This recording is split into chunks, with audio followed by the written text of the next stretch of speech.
and you don't feel comfortable with it, or you have a justifiable reason why you want to travel, for instance, and you have been placed under travel ban, maybe you want to go for medicals or some other compelling reasons, you can bring an application to the court that is trying you, or you can even challenge the executive or the six as it relates to under fundamental enforcement procedures.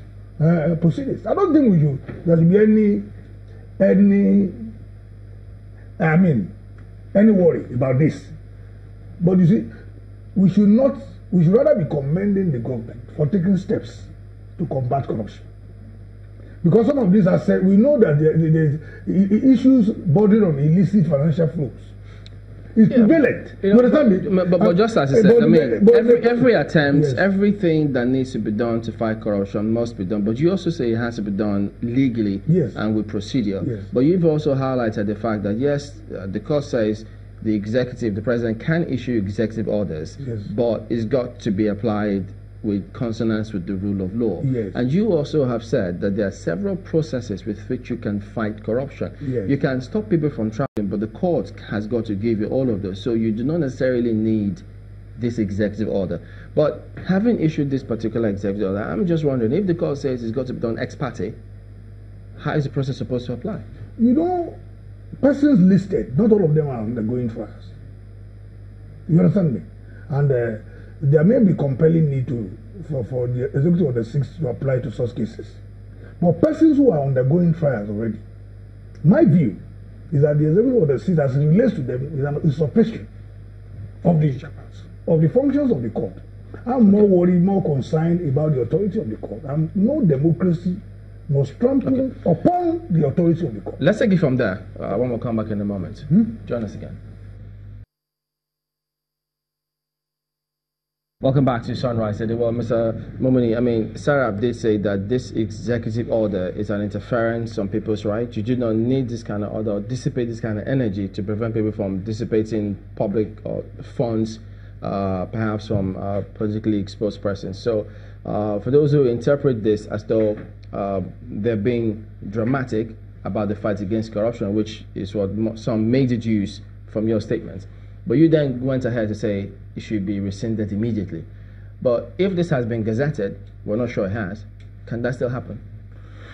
When a policy is made by the government, whether gazetted or not, it can still be challenged by whoever is affected. And that is why I say that the publication in the Vanguard, for example, today that we won't publish, to me, is suspect. It's like we will keep the names of these 50 Nigerians unknown to those affected, unknown to Nigerians, so that the basis for even issuing the order against them will not be scrutinized. That to me is not okay. Remember that in Nigeria we operate separation of powers. The Constitution talks about legislative powers, give it to the legislator. The executive power is covered by Section 5. The judicial power is so sacrosanct. That is the moderating influence in any polity it gives to the judiciary. So rather than what I see as dangerous in this executive order and the ban placed on some people is that it's like you are giving the executive judicial powers. You see, when you issue an order that affects anybody negatively, it's like you are punishing that person. Now you cannot be the complainant in a matter and be a judge at the same time. And that is why this matter should be left for the judiciary to handle, because the judiciary is already seized of the matter or in the process of being seized of the matter. So when it is like that, whether the government wants somebody to be detained or to be prevented from traveling out because he has a case, it's for the government to now bring an application before a competent court of competent jurisdiction. Or if the government now says you shall not travel by an application, you are entitled to be heard so that you sort it out before the court. And once the court pronounces, that covers everybody. Should the government rescind this order? I think government should withdraw the order because there are enough provisions under existing laws. I've said so. To even forfeit access or persons who are not under trial. If the person is suspected, for instance, to